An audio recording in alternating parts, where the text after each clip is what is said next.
Jangan lupa subscribe karena subscribe itu Assalamualaikum gratis. warahmatullahi wabarakatuh. Alhamdulillah, segala puji bagi Allah atas nikmatnya kepada kita, dan juga salawat serta salam kepada Nabi Muhammad SAW. Selamat datang kembali di Enigma CPNS, solusi soal-soal CPNS. Kali ini saya akan membahas tentang SKB Farmasi dan Apoteker.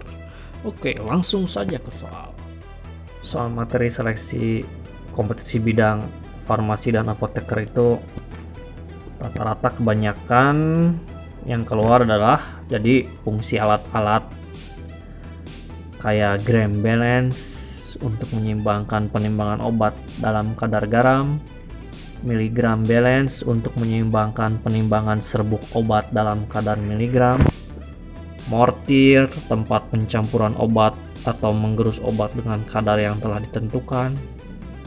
Jadi alat-alat seperti ini harus dihafal ya. Terus ada stamper, alat untuk menggerus obat supaya tercampur merata, water bed untuk menghasilkan uap untuk melelehkan basis sediaan padat di mana diletakkan di atas hot plate, panci infus untuk menyaring kandungan simplicia, sonde selang untuk memasukkan makanan yang berupa cairan, hot plate untuk memanaskan zat-zat kimia, desikator untuk menyerap kelembaban, analytical balance untuk menimbang obat yang beratnya di bawah 1 gram. Nah, jadi alat-alat farmasi dan apoteker ini harus dihafal ya, karena itu adalah bidang Anda. Oke, selanjutnya fungsi dan atau cara kerja.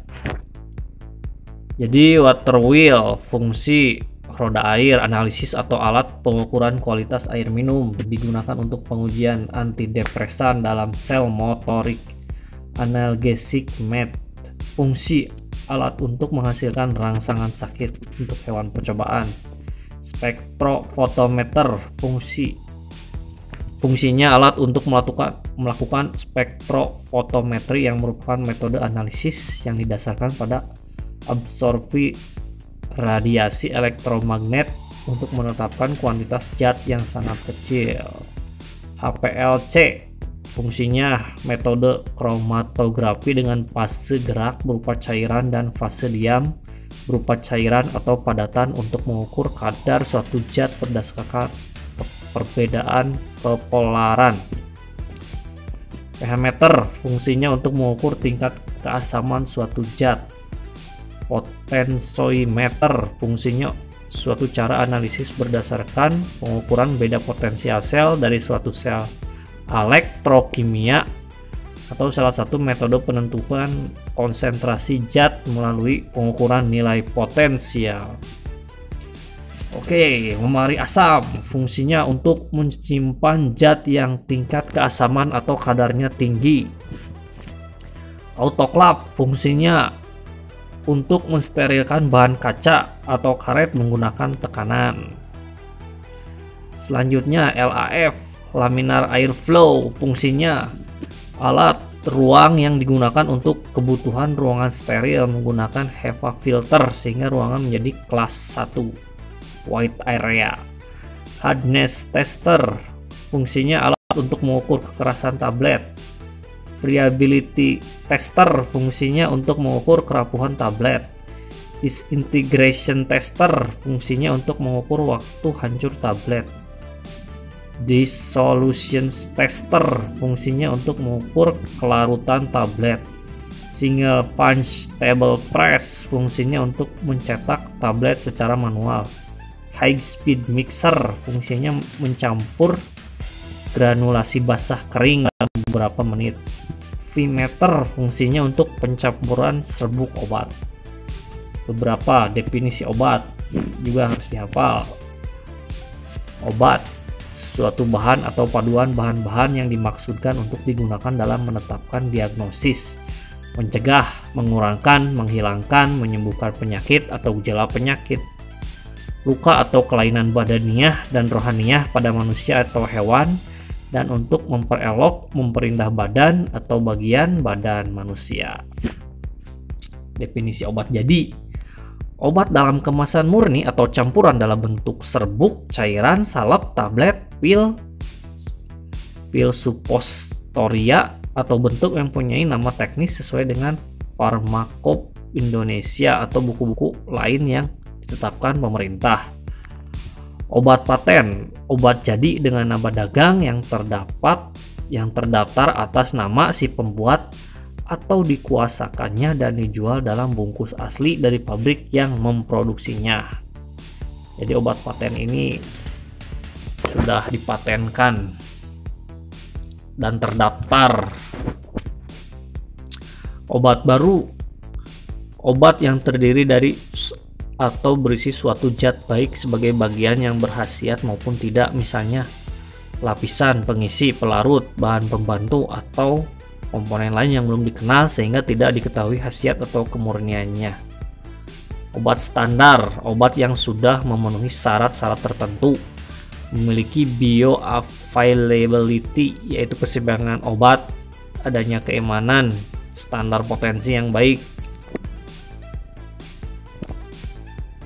Obat asli, obat yang didapat langsung dari bahan-bahan alam Indonesia, terolah secara sederhana atas dasar pengalaman, dan digunakan dalam pengobatan tradisional. Obat asli itu berarti bisa disebut juga dengan obat tradisional.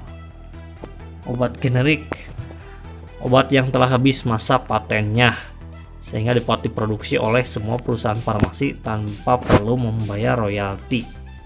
Ada dua jenis obat generik, yaitu obat generik bermerek dengan dagang dan obat generik berlogo yang dipasarkan dengan merek kandungan zat aktifnya. Tapi masyarakat umum menganggap obat generik ini sebagai obat murah, mungkin karena harganya yang murah. Kemudian ada kosmetika, sediaan atau paduan bahan yang siap untuk digunakan pada bagian luar badan, epidermis, rambut, kuku, bibir, dan organ kelamin luar, gigi dan rongga mulut untuk membersihkan, menambah daya tarik, mengubah penampakan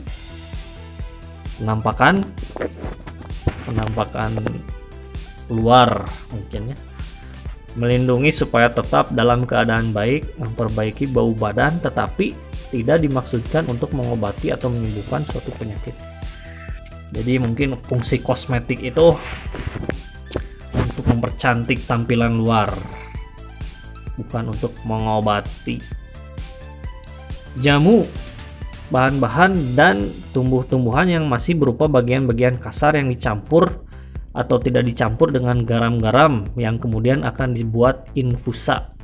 Contoh jamu anti-aptosa, jamu laksantes, jamu anti-asmatikus, jamu diuretika.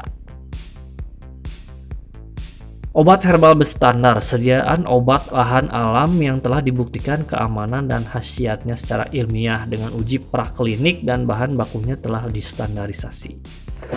Obat herbal dan obat tradisional, apa perbedaannya?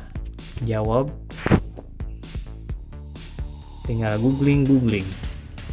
Fitofarmaka, sediaan obat bahan alam yang telah dibuktikan keamanan dan khasiatnya secara ilmiah dengan uji praklinik dan uji klinik, bahan baku dan produk jadinya telah distandarisasi.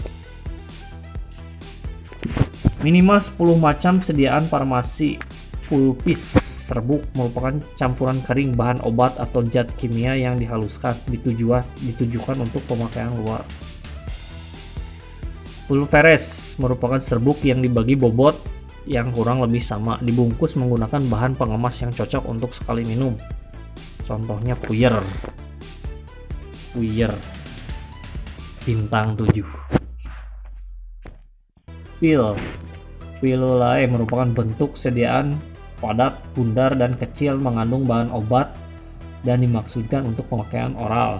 Saat ini sudah jarang ditemukan karena tergerus tablet dan kapsul. Masih banyak ditemukan pada seduhan jamu. Kaplet, kapsul tablet, merupakan sediaan padat kompak, dibuat secara kempak cetak, bentuknya oval seperti kapsul. Emulsi merupakan sediaan berupa campuran dari dua fase dalam sistem dispersi Fase cairan yang satu terdispersi sangat halus dan merata dalam fase cairan lainnya. Umumnya distabilkan oleh zat pengemulsi. Galenik merupakan sediaan yang dibuat dari bahan baku yang berasal dari hewan atau tumbuhan yang disari. Infusa merupakan sediaan cair yang dibuat dengan mengekstraksi Simplicia nabati dengan air pada suhu 90 derajat Celcius selama 15 menit. Kapsul merupakan sediaan padat yang terdiri dari obat dalam cangkang keras atau lunak yang dapat larut. Keuntungan atau tujuan sediaan kapsul adalah menutupi bau dan rasa yang tidak enak, menghindari kontak langsung dengan udara dan sinar matahari, lebih enak dipandang, atau memperbaiki penampilan, dan untuk dua sediaan yang tidak tercampur secara fisik. Dengan pemisahan antara lain menggunakan kapsul lain yang lebih kecil, kemudian dimasukkan bersama serbuk lain ke dalam kapsul yang lebih besar dan mudah ditelan. Suspensi merupakan sediaan cair mengandung partikel padat tidak larut terdispersi dalam fase cair. Macam suspensi antara lain suspensi oral, juga termasuk susu atau magma. Suspensi topikal penggunaan pada kulit. Suspensi tetes telinga bagian luar. Suspensi optalmik, suspensi sirup kering. Tablet kompresi merupakan sediaan padat kompak dibuat secara kempa cetak dalam bentuk tabung pipih atau sirkuler kedua, permukaan rata atau cembung. Mengandung satu jenis obat atau lebih dengan atau tanpa bahan penambahan. Ekstrak merupakan sediaan yang pekat yang diperoleh dengan mengekstraksi zat dari Simplicia nabati atau hewani menggunakan zat pelarut yang sesuai. Kemudian semua atau hampir semua pelarut diuapkan dan massa atau serbuk yang tersisa diperlakukan sedemikian sehingga memenuhi baku yang ditetapkan. Imunoserum merupakan sediaan yang mengandung imunoglobulin khas yang diperoleh dari serum hewan dengan pemurnian. Berkhasiat menetralkan toksin human, bisa ular, dan mengikat kuman, virus, antigen. Salep unguenta merupakan sediaan setengah padat ditujukan untuk pemakaian topikal pada kulit atau selaput lendir. Salep dapat juga dikatakan sediaan setengah padat yang mudah dioleskan dan digunakan sebagai obat luar. Bahan obat harus larut atau terdispersi homogeni dalam dasar salep yang cocok. Jadi salep itu adalah untuk obat luar, bukan untuk diminum. Larutan solutiones merupakan sediaan cair yang mengandung satu atau lebih zat kimia yang dapat larut. Biasanya dilarutkan dalam air yang karena bahan-bahannya, cara peracikannya atau penggunaannya tidak dimasukkan dalam golongan produk lainnya. Dapat juga dikatakan sediaan cair yang mengandung satu atau lebih zat kimia yang larut, misalnya terdispersi secara molekuler dalam pelarut yang sesuai atau campuran pelarut yang saling bercampur. Cara penggunaannya yaitu larutan oral dan larutan topikal. Suppositoria merupakan sediaan padat dalam berbagai bobot dan bentuk yang diberikan melalui rektal, vagina, atau uretra. Umumnya meleleh, melunak, melarut pada suhu tubuh. Tujuan penggunaan adalah penggunaan lokal, memudahkan defekasi, serta mengobati gatal, iritasi, inflamasi karena hemoroid. Penggunaan sistematik aminofilin dan teofilin untuk asma, klorpromazin untuk anti muntah, kloralhidrat untuk sedatif dan hipnotif, aspirin untuk analgesik, antipiretik. Obat tetes juga ya, merupakan sediaan cair berupa larutan, emulsi, atau suspensi, dimaksudkan untuk obat dalam atau obat luar. Jadi obat tetes itu bisa untuk obat dalam dan obat luar. Digunakan dengan cara meneteskan menggunakan penetes yang menghasilkan tetesan setara dengan tetesan yang dihasilkan penetes baku yang disebutkan Pharmacope Indonesia. Sediaan obat tetes dapat berupa antara lain Gutae, obat dalam Gutae oris, tetes mulut, Gutae auricularis, tetes telinga, Gutae nasales, tetes hidung, Gutae ophthalmicae, tetes mata. Injeksi merupakan sediaan steril berupa larutan, emulsi, atau suspensi serbuk yang harus dilarutkan atau disuspensikan terlebih dahulu sebelum digunakan, yang disuntikkan dengan cara merobek jaringan ke dalam kulit atau melalui kulit atau selaput lendir. Tujuannya agar kerja obat cepat serta dapat diberikan pada pasien yang tidak dapat menerima pengobatan melalui mulut. Kemudian disuruh jelaskan definisi dari larutan. Larutan adalah campuran yang homogen. Larutan merupakan bercampurnya dua macam zat, pelarut dan terlarut. Dalam hal ini, penyebaran molekul-molekul kedua zat itu merata dan serba sama, homogen. Emulsi adalah sediaan yang mengandung bahan obat cair atau cairan obat terdispersi dalam cairan pembawa, distabilkan dengan zat pengemulsi atau surfaktan yang cocok. Merupakan sistem dua fase yang salah satu cairannya terdispersi dalam cairan yang lain dalam bentuk tetesan kecil yang berukuran 0,1 sampai 100 mm yang distabilkan dengan emulgator. Kemudian ada suspensi. Suspensi pengertiannya sediaan yang mengandung bahan obat padat dalam bentuk halus dan tidak larut, terdispersi dalam cairan pembawa.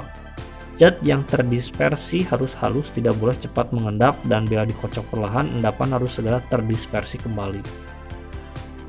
Pengertian lotion adalah sediaan cair berupa suspensi atau dispersi yang digunakan sebagai obat luar, dapat berbentuk suspensi zat padat dalam serbuk halus dengan bahan pen suspensi yang cocok, emulsi tipe OUW dengan surfaktan yang cocok. Mikstur adalah campuran larutan yang di dalamnya terdapat lebih dari satu macam zat yang dapat berupa campuran. Krim adalah bentuk sediaan setengah padat mengandung satu atau lebih bahan obat terlarut atau terdispersi dalam bahan dasar yang sesuai.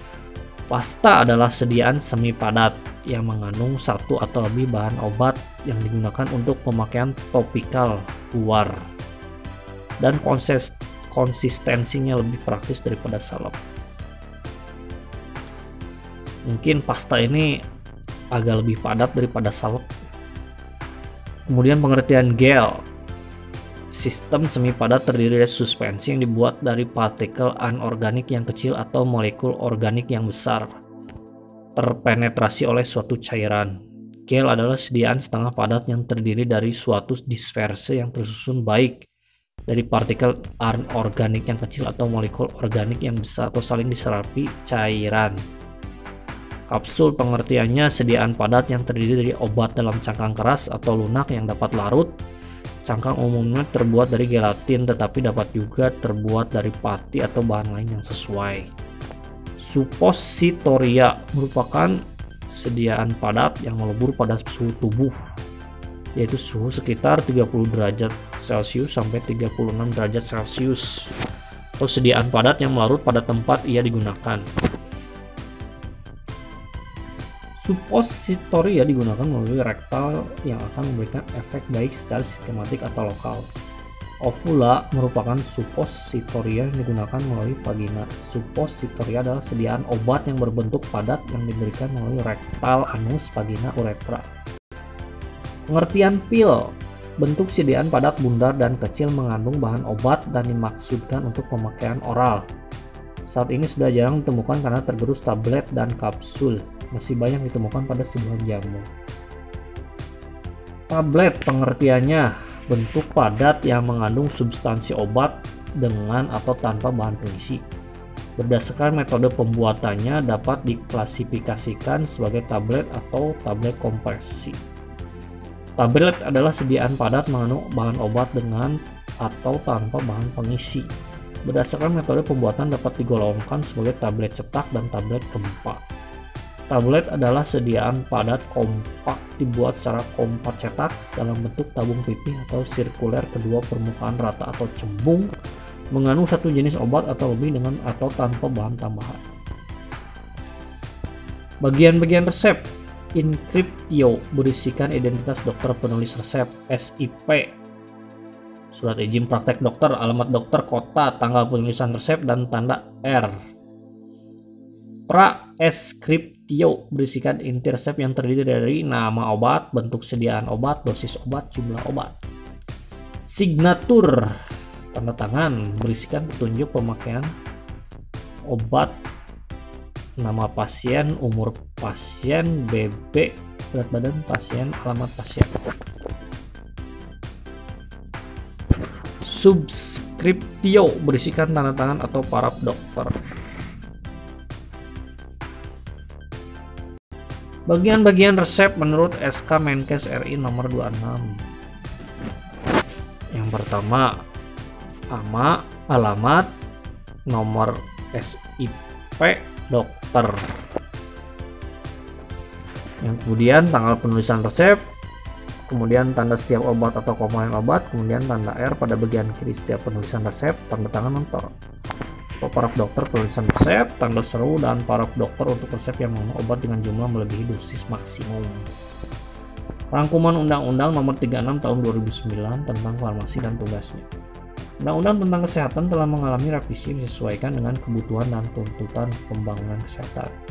Undang-undang di bidang kesehatan yang menjadi aturan utama saat ini adalah Undang-Undang RI Nomor 36 Tahun 2009 tentang kesehatan, menggantikan undang-undang sebelumnya, yaitu UU Nomor 23 Tahun 1992. Tujuan pengamanan sediaan farmasi dan alat kesehatan. Pengamanan sediaan farmasi dan alat kesehatan diselenggarakan untuk melindungi masyarakat dari bahaya yang disebabkan oleh penggunaan sediaan farmasi dan alat kesehatan yang tidak memenuhi persyaratan mutu atau keamanan atau kemanfaatan. Tujuan pengamanan zat adiktif, paling juga pengamanan penggunaan bahan yang mengandung zat adiktif diarahkan agar tidak mengganggu dan membahayakan kesehatan perorangan, keluarga, masyarakat, dan lingkungan. Tujuan pengobatan tradisional. Pengobatan tradisional merupakan salah satu upaya pengobatan atau perawatan cara lain di luar ilmu kedokteran atau ilmu keperawatan. Tujuan pengamanan makanan dan minuman. Pengamanan makanan dan minuman diselenggarakan untuk melindungi masyarakat dari makanan yang tidak memenuhi ketentuan mengenai standar atau persyaratan kesehatan. Makanan dan minuman yang dikemas wajib diberi tanda atau label. Nama dagang, nama jenis makanan, berat bersih atau neto, nama dan alamat pabrik yang membuat, komposisi, tanggal, bulan, dan tahun kadaluarsa, pencantuman tulisan dan logo halal. Jadi jangan sampai obat itu haram ya, karena haram itu tidak baik. Keuntungan dan kerugian sediaan obat bentuk tablet. Tablet keuntungannya lebih mudah disimpan, memiliki usia pakai yang lebih panjang, bentuk obatnya praktis, konsentrasi bervariasi, dapat dibuat tablet kunyah dengan bahan mentol, gliserin. Untuk anak-anak dan orang-orang secara kejiwaan tidak mungkin menelan tablet, maka tablet tersebut dapat ditambahkan penghancur dan pembasah dengan air lebih dahulu untuk pengolahannya. Tablet oral mungkin mudah digunakan untuk pengobatan tersendiri dengan bantuan segelas air. Tablet paling mudah ditelan serta paling kecil kemungkinan tertinggal di tenggorokan. Tablet merupakan bentuk sediaan yang ongkos pembuatannya paling rendah. Tablet merupakan bentuk sediaan yang utuh dan menawarkan kemampuan yang terbaik dari semua bentuk sediaan oral. Untuk ketepatan ukuran serta variabilitas. Secara umum bentuk pengobatan dengan menggunakan tablet lebih disukai. Sifat alamiah dari tablet yaitu tidak dapat dipisahkan, kualitas bagus dan dapat dibawa kemana-mana. Tablet tidak mengandung alkohol, tablet dapat dibuat dengan berbagai dosis. Kekurangan tablet, warnanya cenderung memberikan bahaya. Tablet dan semua obat harus disimpan di luar jangkauan anak-anak untuk menjaga kesalahan, karena mereka menganggapnya permen. Orang yang sukar menelan atau meminum obat, keinginan konsumen beda dengan yang kita buat. Beberapa obat tidak dapat dikepek menjadi padat dan kompak. Keuntungan sirup. Cocok untuk pasien yang sulit menelan, dapat meningkatkan kepatuhan minum obat terutama pada anak-anak karena rasanya lebih enak dan warna lebih menarik. Sesuai untuk obat yang bersifat sangat hygroscopic deliquescent. Kekurangan sirup. Tidak semua obat ada di pasaran bentuk sediaan sirup. Sediaan sirup jarang yang isinya zat tunggal, pada umumnya campuran kombinasi beberapa zat berkhasiat yang kadang-kadang sebetulnya tidak dibutuhkan pasien tersebut. Tidak sesuai bahan obat yang rasanya tidak enak, misal sangat pahit, rasanya asin. Tidak bisa untuk sediaannya sukar larut dalam air. Tidak bisa untuk bahan yang obat yang berbentuk minyak. Tidak sesuai untuk bahan obat yang tidak stabil setelah dilarutkan. Harga relatif mahal karena memerlukan formula khusus dan kemasan khusus pula. Suppositoria, keuntungannya absorpsinya cepat, dapat menghindari kerusakan obat oleh enzim pencernaan, dapat digunakan oleh orang yang sedang bermasalah dengan tenggorokannya, dapat digunakan oleh orang yang sedang muntah atau orang yang tak sadarkan diri, dapat menghindari terjadinya iritasi pada lambung, dapat menghindari kerusakan obat oleh enzim pencernaan, obat dapat langsung masuk saluran darah, baik bagi pasien yang mudah muntah atau tidak, bentuknya seperti torpedo. Bisa mengobati secara bertahap. Kekurangan darinya tidak menyenangkan pengguna, absorpsi obat sering tidak teratur, sakit tidak nyaman, daya fiksasi lebih lama. Kalau pemasangan obat tidak benar, obat akan keluar lagi, tidak boleh diberikan pada pasien yang mengalami pembedahan rektal. Kemudian yang nomor 13-nya beri contoh yang menjelaskan perbedaan dari obat narkotika golongan 1, obat narkotika golongan 2, obat narkotika golongan 3. Kemudian berilah contoh minimal 5 macam jenis obat di bawah. Obat bebas contohnya obat batuk hitam, obat batuk putih, tablet paracetamol, minyak kayu putih, tablet vitamin C, paracetamol, aspirin, promethazine, guaifenesin, Brombexin HCl, chlorpheniramine maleate, CTM, dextrometorphan, ZN sulfat, prolifer, tripid, gasflat, librozim. Obat bebas terbatas contohnya Antimo, Decolgen, fix formula 44, DT gargarisman. Ini walaupun sering ada di iklan ya, ternyata bebas terbatas. Tinctura jodi, neo ultrasilin, sigaret asma, sulfanilamid, steril, anusol, suppositoria, teopilin, alerin, pseudoephedrine HCl, tilomix, tremenza, bodrek extra, lactobion, antasida plus, dexanta, asam asetil salisil, asmadek, ephedrine HCl, dextrometorphan.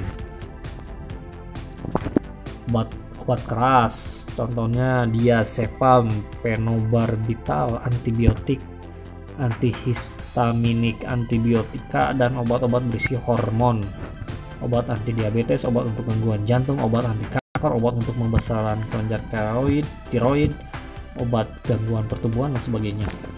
Obat antidepresan seperti chlorpromazine, haloperidol, loratadine, pseudoephedrine, bromhexin HCl, alprazolam, clobazam, chlordiazepoxide, amitriptyline, lorazepam, nitrazepam, midazolam, extrazolam, fluoxetine, sertraline HCl, carbamazepine, haloperidol, phenytoin, hepadopa, benzer acid, ibuprofen, ketoprofen, dan lain-lain.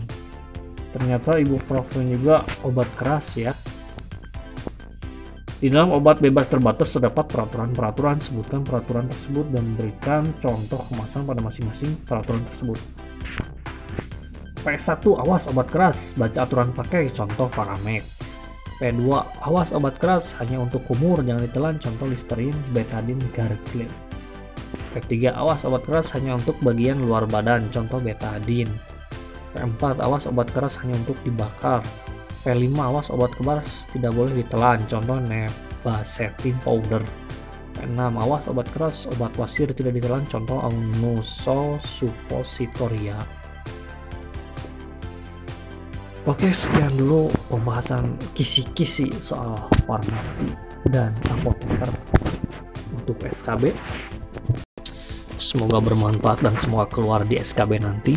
Perbanyak latihan, perbanyak latihan dengan kecepatan supaya dalam menjawab soal tidak banyak merenung, tidak banyak berpikir, karena kecepatan dalam CAT CPNS ini sangat penting. Semoga nanti keluar soal-soal yang ada di sini. Perluas wawasan, tingkatkan kecepatan, perbanyak doa, tingkatkan ibadah, jauhi maksiat. Semoga doa Anda terkabul untuk jadi PNS. Amin. Wassalamualaikum warahmatullahi wabarakatuh.